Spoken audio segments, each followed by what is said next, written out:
Ya, Bismillahirrahmanirrahim. Assalamualaikum warahmatullahi wabarakatuh. Alhamdulillah, wassalatu wassalamu ala rasulillah wa ala alihi wa ashabihi wa mawalah amma ba'd. Rabbi israh li sadri wa yassir li amri wa hlul 'uqdatam min lisani yafqahu qawli. Alhamdulillah, pada kesempatan kali ini insya Allah akan saya berikan satu materi sekaligus kisi-kisi yang insya Allah nanti akan digunakan dalam UTS ya, ujian tengah semester ini ya, untuk mata kuliah studi kemuhammadiyahan ya. Eh, Antum pelajari ini yang pertama ya, perhatikan ya. Antum pelajari eh, penjelasan terkait dengan ideologi Tajdid Muhammadiyah yang kemarin sudah kita bahas ya. Kalau di buku itu di bagian kalau di buku sini di bagian awal-awal ya, Tajdid dan gerakan pembaruan di dunia Islam. Ini nih yang pertama ya.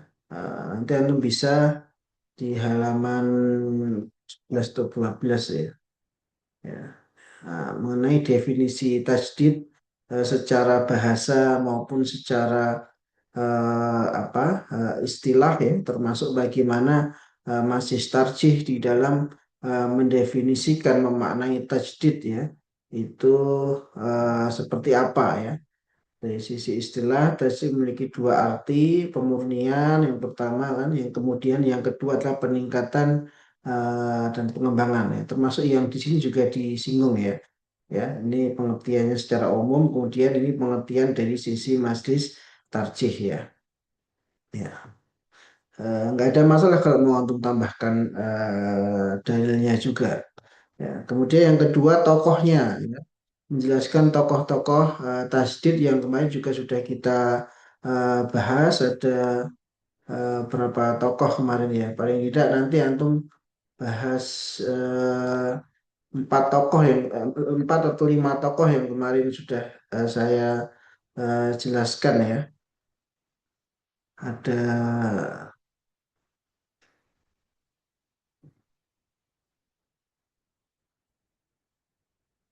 tokoh ya, ini ya, tokoh pembaru pada periode klasik dan modern. Ini antum jelaskan siapa itu Ibnu Taimiyah, bagaimana gerakan tajdidnya pada waktu itu, dalam bentuk apa. Kemudian Syekh Muhammad bin Abdul Wahab ya, itu beliau siapa dan bagaimana gerakan tajdidnya ya. Kemudian juga ada Jamaluddin Al-Afghani, antum jelaskan dan bagaimana gerakan tajdidnya. Disimpulkan aja dari bacaan ini, antum simpulkan saja secara ringkas bagaimana gerakan tajdidnya. Kemudian eh, Muhammad Abduh ini siapa, kemudian bagaimana gerakan tajdidnya ya. Kemudian ada Rosyid Ridho, itu siapa, dari mana ya, dan bagaimana gerakan tajdid termasuk ide-ide beliau di dalam melakukan tajdid ya. Nah ini paling tidak ada berapa tadi? Ada lima tokoh tadi ya. Antum jelaskan ya. Kemudian yang ketiga adalah menjelaskan sejarah dan perkembangan organisasi dakwah ya, serta perannya secara nasional maupun internasional. Nah, ini yang saya kira kemarin belum kita bahas ya, yang pada pertemuan sebelumnya sebetulnya mau saya bahas di pertemuan yang terakhir kemarin. Cuma qadarullah pas berhalangan ya, sehingga saya jelaskan pada kesempatan kali ini, dan ini nanti bisa antum gunakan untuk menjawab poin yang ketiga ya. Nah, nanti silakan antum baca, antum pelajari, antum rangkum ya, sehingga penjelasan-penjelasan yang sudah antum rangkum tadi bisa menjawab ketiga ketiga poin ini ya. Nah, untuk menjawab poin yang ketiga ini ya, antum bisa masuk di halaman 254 ya. 254 ya, gerakan dakwah dan pencerahan. Nah, di sini antum paling tidak ketika bicara sejarah ya, jelaskan saja bahwasanya Muhammadiyah didirikan oleh Kiai Haji Ahmad Dahlan pada tanggal 18 November tahun 1924. Kemudian nama Muhammadiyah diambil dari Nabi Muhammad SAW. Ada imbuhan ya nisbiyah ya, yang maknanya adalah mengikut, apa yang maknanya adalah pengikut Nabi Muhammad Shallallahu Alaihi Wasallam. Dan ini juga mempunyai tujuan ya, bahwa persyarikatan ini diberikan nama Muhammadiyah adalah tujuannya untuk menyebarluaskan ajaran Islam yang merujuk kepada Quran dan Sunnah ya, sebagaimana yang sudah dicontohkan oleh baginda Rasulullah Shallallahu Alaihi Wasallam. Ya, kemudian juga jelaskan sedikit bahwasanya Muhammadiyah itu merupakan gerakan amar ma'ruf nahi munkar. Ini nih nanti antum, apa namanya, antum berikan penjelasan juga terkait dengan bagaimana gerakan dakwahnya ya, gerakan dakwahnya.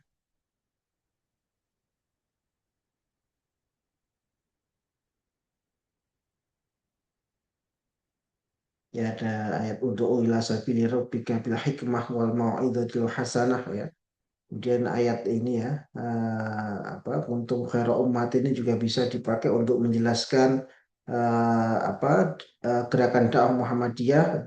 Kemudian juga surat wa ma arsalnaka illa rahmatan lil alamin ini juga bisa digunakan untuk menjelaskan gerakan dakwah Muhammadiyah ya.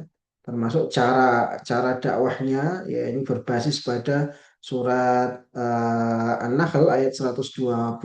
Ud'u ila sabili rabbika bil hikmah wal mau'izatil hasanah wajadilhum billati hiya ahsan. Ya, ayat ini saya kira uh, menjadi ayat kunci ya di dalam menjelaskan cara dakwah Muhammadiyah, ya, cara dakwah yang dipegang oleh Muhammadiyah ya, untuk diimplementasikan di masyarakat ya. Ya, bahkan di sini dikatakan strategi dan dakwah menggunakan pendekatan An-Nahl ayat 125. Ya, al-hikmah itu apa? Al-mau'izatul hasanah itu apa? Ya. Wajadilhum billati hiya ahsan itu apa? Nah, ini nanti antum gunakan untuk menjawab ya, bagaimana strategi dakwah, apa strategi dakwah di Muhammadiyah ya. Hikmah yang dilaksanakan dengan perpaduan ilmu dan kearifan atau kebijaksanaan dalam lisan maupun perbuatan.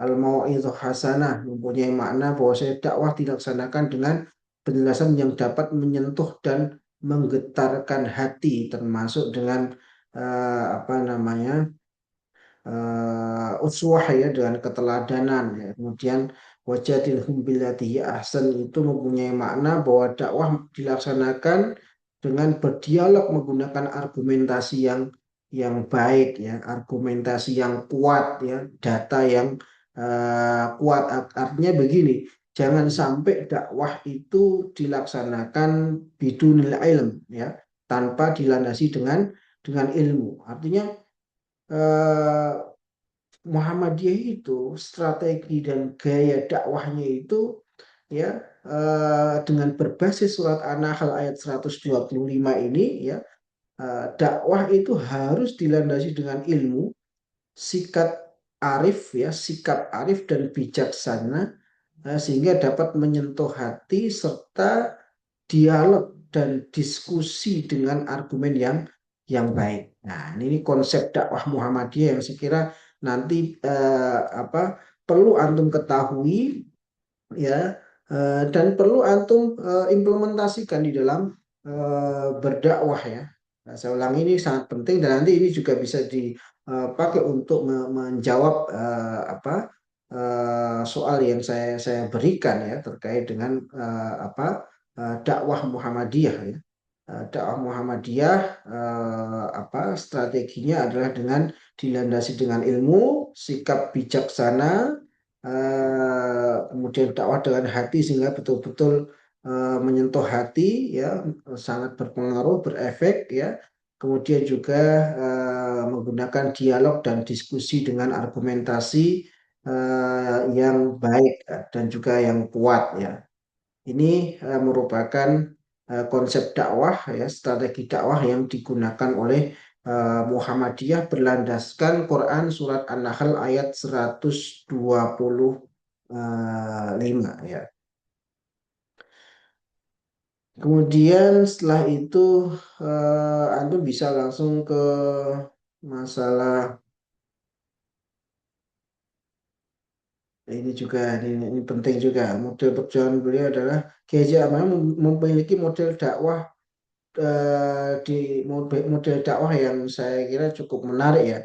Dan model perjuangan beliau adalah membaca ayat Quran, menafsirkan secara mendalam. Ya, ini kan butuh tools ini, ya. Artinya dia tidak hanya sekedar dia bisa baca Al-Quran, tapi dia juga harus punya ilmu tafsir, ya, ilmu untuk menafsirkan, ilmu untuk memahamkan ayat itu kepada masyarakat. Kan Quran itu dijelaskan harus dengan ilmu, ya, tidak asal dijelaskan. Apalagi menjelaskannya hanya berlandaskan terjemah saja, itu saya kira nggak bisa, ya.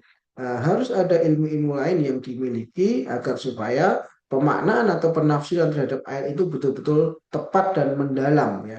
Dan di sini yang menarik adalah Kiai Haji Ahmad Dahlan, ya.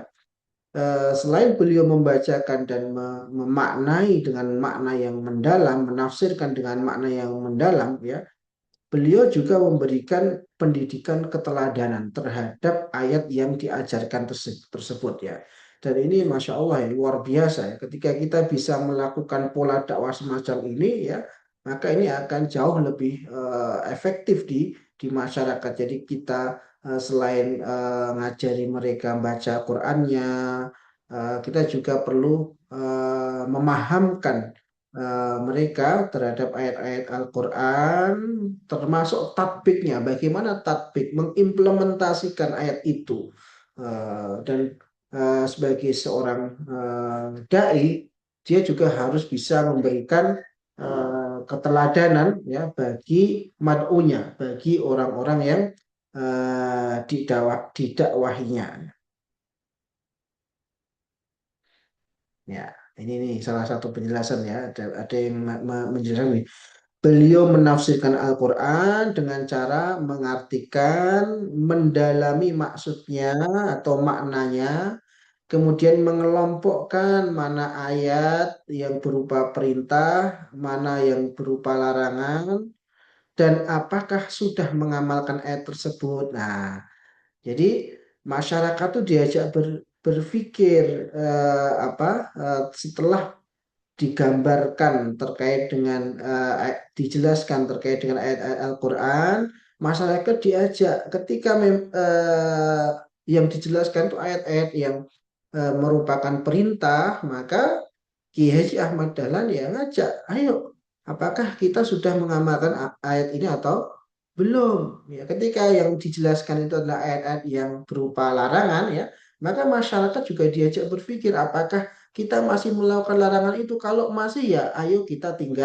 tinggalkan. Dan itu juga dibarengi dengan keteladanan. Nah, ini saya kira menarik pola dakwah yang seperti ini, ya.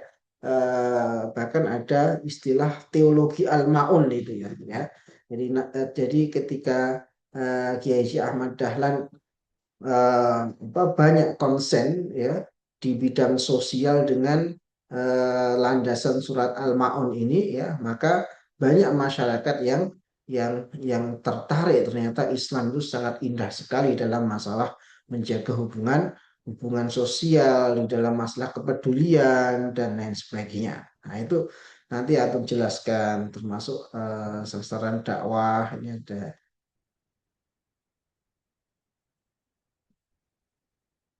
ada yang ditujukan perseorangan, ada yang ke masyarakat, ya.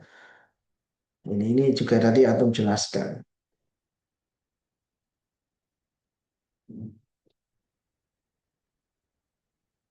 Kemudian selanjutnya antum nanti baca dan inilah di kira-kira mana poin-poin penting yang perlu dijelaskan ketika antum menjawab latar belakang dan sejarah perkembangan Muhammadiyah di dalam melakukan gerakan dakwah amar ma'ruf nahi mungkar. Kemudian selanjutnya di poin yang ketiga ini kan juga ada eh, selain menjelaskan sejarah dan perkembangan dakwah termasuk pola dakwahnya tadi ya, di sini ada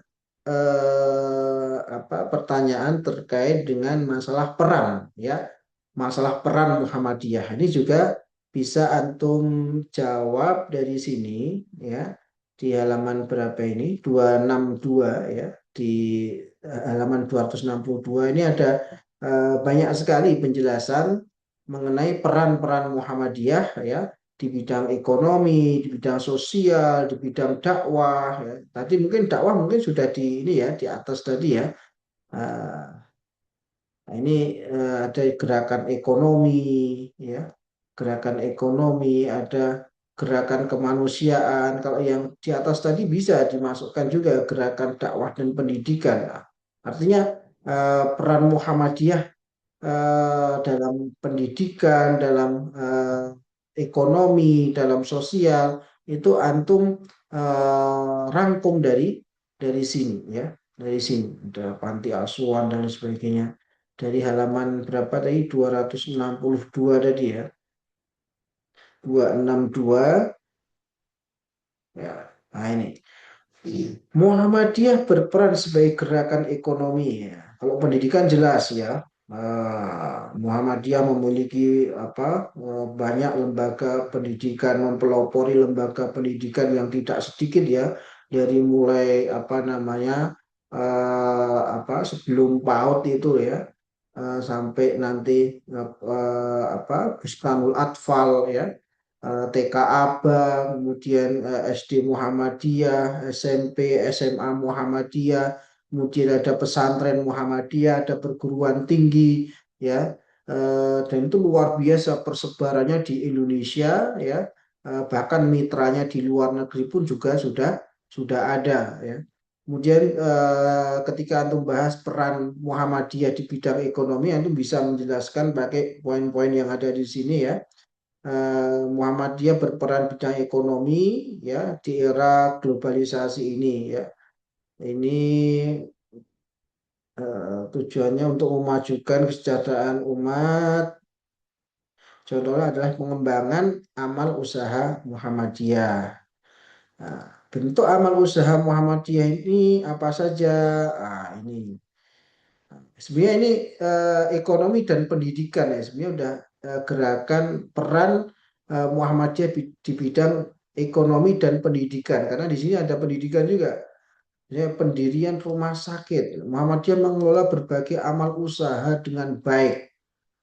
Misalnya, pendirian rumah sakit, sekolah, universitas, panti asuhan, Baitul Mal wat Tamwil ya, ada lazismu dan lain sebagainya itu perlu diangkat ya. Kalau perlu antum nanti tambahkan dari data-data yang ada di Google mengenai angka, misalnya angka rumah sakit yang didirikan Muhammadiyah itu sudah berapa ya, kemudian sekolah itu totalnya ada berapa. Walaupun ini di awal kemarin sudah pernah saya sampaikan ya, universitasnya ada berapa, panti asuhannya ada berapa, Baitul Mal wat Tamwil, Lazismu dan sebagainya ada berapa. Nah, rumah sakit Muhammadiyah cukup banyak tersebar ya, tersebar di seluruh Indonesia ya. Bahkan negara ini berhutang budi yang cukup banyak ya, kepada Muhammadiyah dalam layanan kesehatan. Ketiga dalam masalah sekolah ya. Ini sekolah dan universitas ini perlu juga diangkat angkanya ya, tadi saya ingatkan. Kemudian panti asuhan ya dan layanan sosial ya. Ini juga perlu diangkat bagaimana peran Muhammadiyah dalam masalah masalah ini ya. Ya kan, di Muhammadiyah sekarang ya, Ada gerakan zakat, infak, dan sedekah dalam rangka ta'awun, ya, pemberdayaan petani serta pelaku usaha kecil dengan cara mengadakan pelatihan, pendampingan, dan akses pasar. Nah, ini luar biasa ini, ya.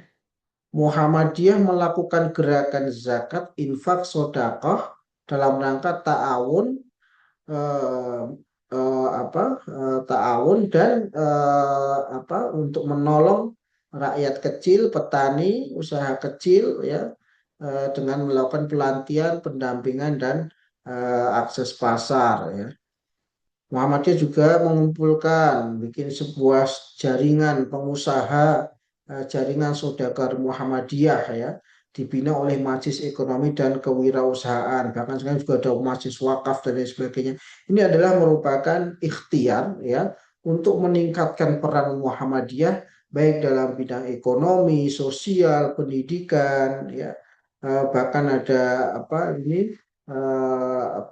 lazismu, ya, eh, dan lain sebagainya. Ini saya kira antum nanti berikan inilah, antum baca, ya, antum baca, kemudian antum berikan kesimpulan apa, ya, yang mana kesimpulan itu tadi antum pakai untuk menjawab. Kalau perlu data di luar buku ini nggak ada masalah, antum hadirkan nggak ada masalah. Intinya antum di sini harus menjawab, ya, peran Muhammadiyah, ya, baik itu dalam skala nasional maupun internasional, baik itu di bidang pendidikan, ekonomi, kemudian sosial, ya, kemudian bentuknya seperti apa, gerakannya seperti apa, antum ceritakan itu peran peran Muhammadiyah, ya.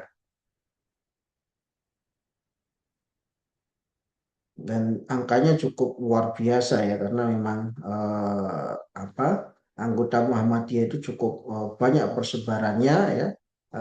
Bahkan mungkin bisa mencapai 50 30 sampai 50 juta mungkin, ya, warga Muhammadiyah, dan itu merupakan potensi yang luar biasa, ya, potensi yang luar biasa. Seandainya 50 juta itu, ya, oleh Muhammadiyah mereka itu diedukasi untuk bisa sadar akan sedekah, zakat, wakaf, ya, dan kemudian dikelola dengan baik untuk kemudian disalurkan kepada 8 asnaf yang ada dalam Al-Quran tuh, Masya Allah, itu akan akan bisa memberikan solusi, ya, solusi di bidang ekonomi maupun pendidikan, dan itu saya kira menjadi peran yang cukup penting, ya, di negara Indonesia ini, ya, ketika memang sudah bisa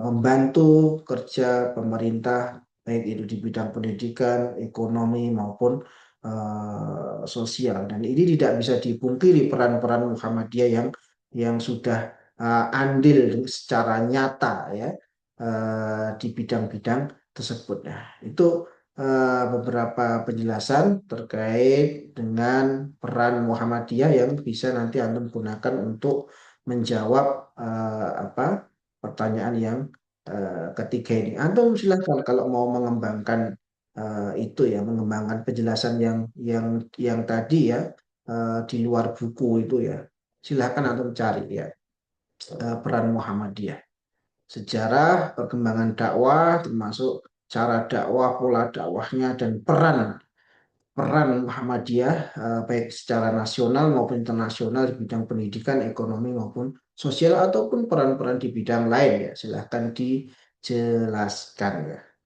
Itu penjelasan terkait dengan kisi-kisi ujian studi kemuhammadiyahan, ya. Ujiannya sifatnya tertutup, antum hadir, ya, seperti biasa, seperti ujian-ujian yang lain, soalnya dalam bentuk esai, antum silahkan jelaskan berdasarkan apa yang sudah antum pelajari, ya. Mungkin itu penjelasan dari saya, ya, maksimalkan dalam belajar, ya. Sekian, Assalamualaikum warahmatullahi wabarakatuh.